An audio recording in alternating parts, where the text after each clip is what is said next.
Monsieur le proviseur, je veux vous exprimer ma gratitude pour l'accueil que vous nous faites dans votre établissement, avec tout le personnel, beaucoup d'élèves. Tous n'ont pas pu rentrer dans cette salle, beaucoup nous écoutent, et c'est un moment important. Non pas parce que je suis là, ici, parmi vous, mais parce que 7 héros de la France sont devant vous. Ici, il y a 5 hommes, 2 femmes qui ont servi leur pays au risque de leur vie et qui aujourd'hui rendent encore grand service à la nation en portant témoignage, en allant auprès de vous, en répondant y compris à la question du proviseur. Comment ont-ils pu faire ces actes de héros alors qu'ils étaient, avant de les accomplir, des femmes et des hommes jeunes, forcément anonymes, qui s'engageaient pour une cause qui leur paraissait plus haute que toutes les autres, qui dépassait même le sens de leur propre vie, qui était la liberté. La liberté pour eux-mêmes, la liberté pour leur pays. Tout à l'heure, nous étions ensemble, réunis pour le déjeuner, et Daniel Cordier, qui est le héros, malgré lui, d'un film que vous avez sans doute vu, dont je salue ici ceux qui l'ont réalisé, se posait, lui, une autre question, et qui était celle de beaucoup de résistants. Qu'aurions-nous fait si nous avions été arrêtés, torturés ?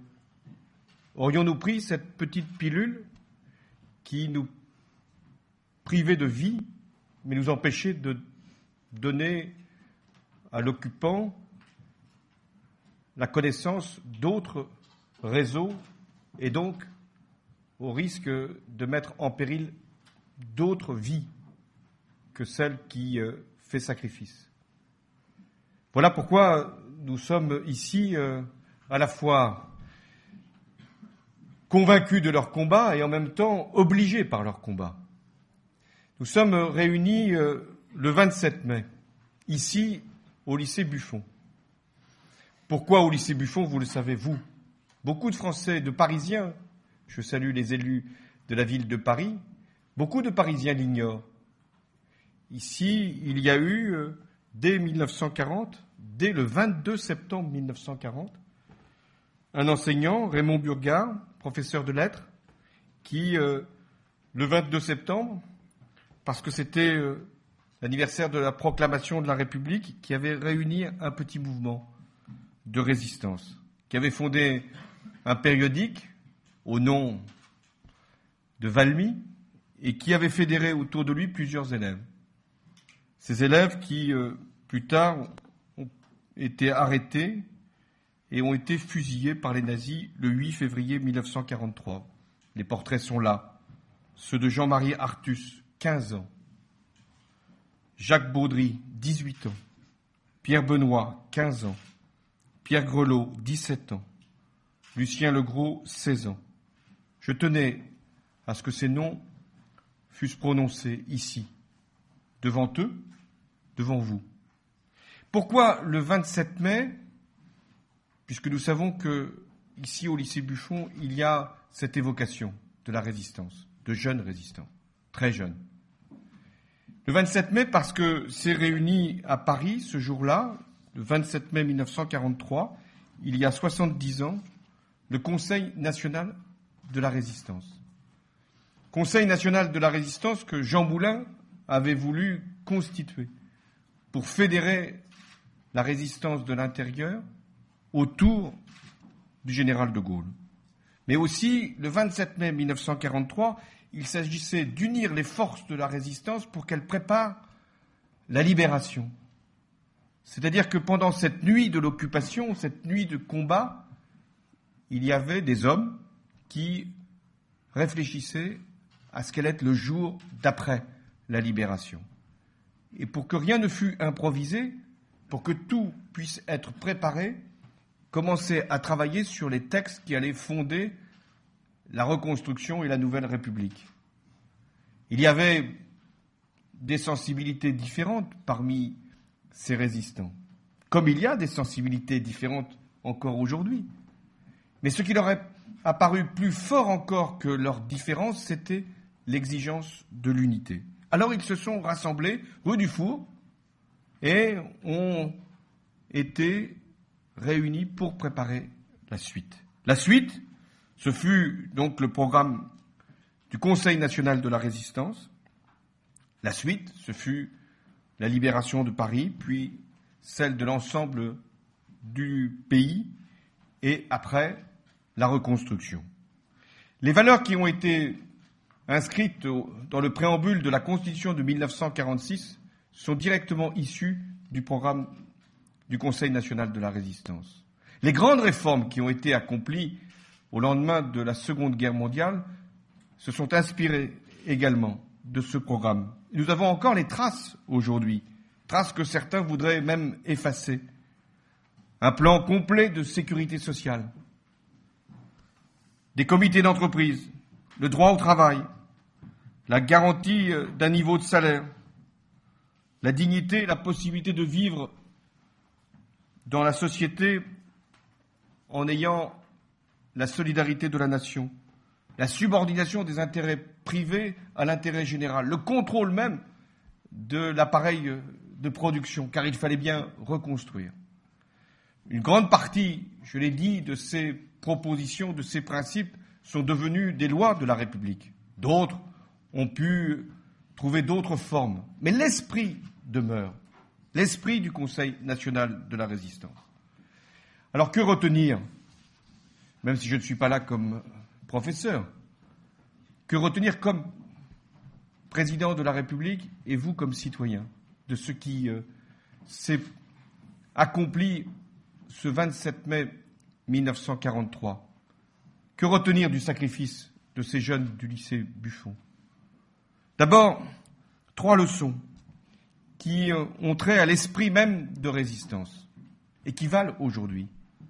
La première leçon, c'est de continuer à lutter contre le racisme, contre la xénophobie, contre l'antisémitisme. C'est d'abord un principe qui doit nous rassembler tous. Ensuite, c'est parce que ceux qui se sont levés dès juin 40, qu'ils l'avaient même fait avant contre le nazisme, c'est parce qu'ils voulaient combattre le racisme, l'antisémitisme, la xénophobie et la haine. Et ce combat que l'on croit derrière nous est encore, hélas, devant nous. Trop de discrimination, trop d'insultes, trop d'agressions, fondées sur justement des considérations racistes, xénophobes, antisémites, nous obligent à mener ce combat avec grande vigilance. Et c'est vous qui devez le faire, autant que ceux qui ont appliqué les lois de la République. Ne laissez rien passer, y compris dans cet établissement. La deuxième leçon, c'est le combat pour les libertés. Bien sûr, vous avez vécu, comme d'ailleurs ma génération, en paix, ce qui est un privilège par rapport à ceux qui sont présents devant vous. Vous avez vécu en démocratie, ce qui n'a pas empêché quelquefois certains de la combattre. Mais la liberté est notre bien le plus précieux. La liberté n'est pas figée. La liberté n'est pas un acquis pour toujours. La liberté, d'ailleurs, évolue.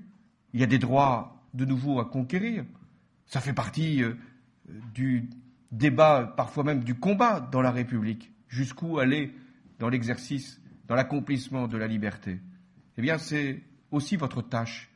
Ne jamais penser que tout serait figé, que vous n'auriez rien vous-même à conquérir. Vous avez, par votre génération, à conquérir d'abord des droits économiques, à avoir votre place pleine dans la société, à faire en sorte que la République permette à chacun d'accéder à l'emploi, ce qui est déjà un combat qui devrait nous suffire à notre propre mandat, mais d'aller aussi plus loin, d'aller chercher tous ceux qui aujourd'hui sont dans la pauvreté, dans le doute, dans la misère, Et donc, ce combat pour la liberté doit aussi vous animer. La troisième leçon, c'est, dans l'esprit de résistance, de croire toujours en l'avenir. Bien sûr qu'il y a des doutes, bien sûr que le présent peut être difficile, bien sûr que le passé peut parfois terrifier. Mais en même temps, nous devons toujours avoir ce sentiment que demain peut être meilleur qu'aujourd'hui. Une femme qui est là, Mme Chambardelot, a connu le pire de ce qui était possible de supporter. L'arrestation, la torture, la déportation. Et elle vous racontera que dans le camp où elle était, elle gardait espoir. Espoir pour sa propre liberté, espoir pour la jeunesse dont on l'avait privée, espoir pour les générations qui allaient suivre. Et elle a consacré sa vie, d'ailleurs, à la jeunesse, à la comprendre, à vous comprendre, à l'étudier, à essayer de faire passer cette belle idée que la jeunesse doit accomplir le destin qui n'a pas pu être le nôtre, que la société avance, que l'humanité est en progrès. C'est cette confiance-là qui doit vous animer. Je termine pour dire que le Conseil national de la résistance lui-même nous laisse plusieurs devoirs. Le premier, c'est le devoir d'unité et de rassemblement.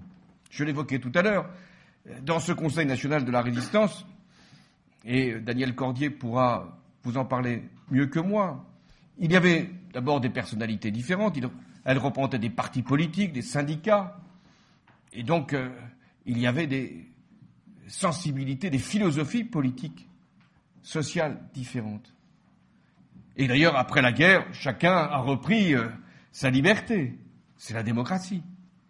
Mais il est des moments dans notre histoire où nous devons nous rassembler sur ce qui est l'essentiel. Le dépassement, sur ce qui fait que nous sommes une nation, que nous avons des valeurs. C'est ce qu'a fait le Conseil national de la résistance. Et c'est parce qu'il y a eu unité de la résistance autour de la haute figure du général de Gaulle qu'il y a eu aussi la victoire.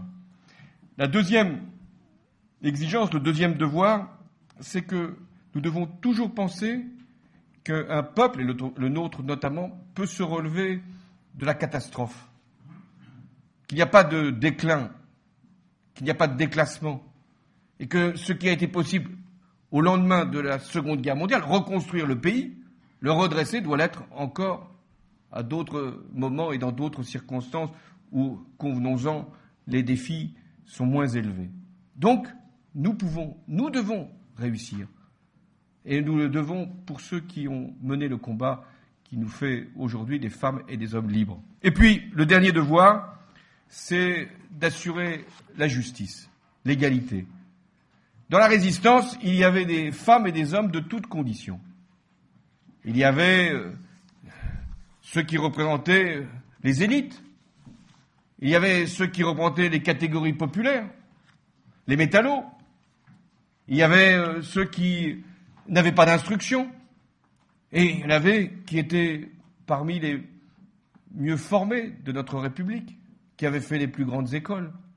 Eh bien, ces femmes et ces hommes étaient ensemble et voulaient une France plus juste, avaient conscience que ce qui s'était fait dans la guerre devait se faire dans la paix, l'égalité. Eh bien, encore aujourd'hui, cette promesse d'égalité, nous devons l'honorer. C'est pourquoi je suis vraiment très heureux d'être parmi vous, vous qui représentez la jeunesse de France, et à côté d'eux, qui représentent la fierté de notre pays.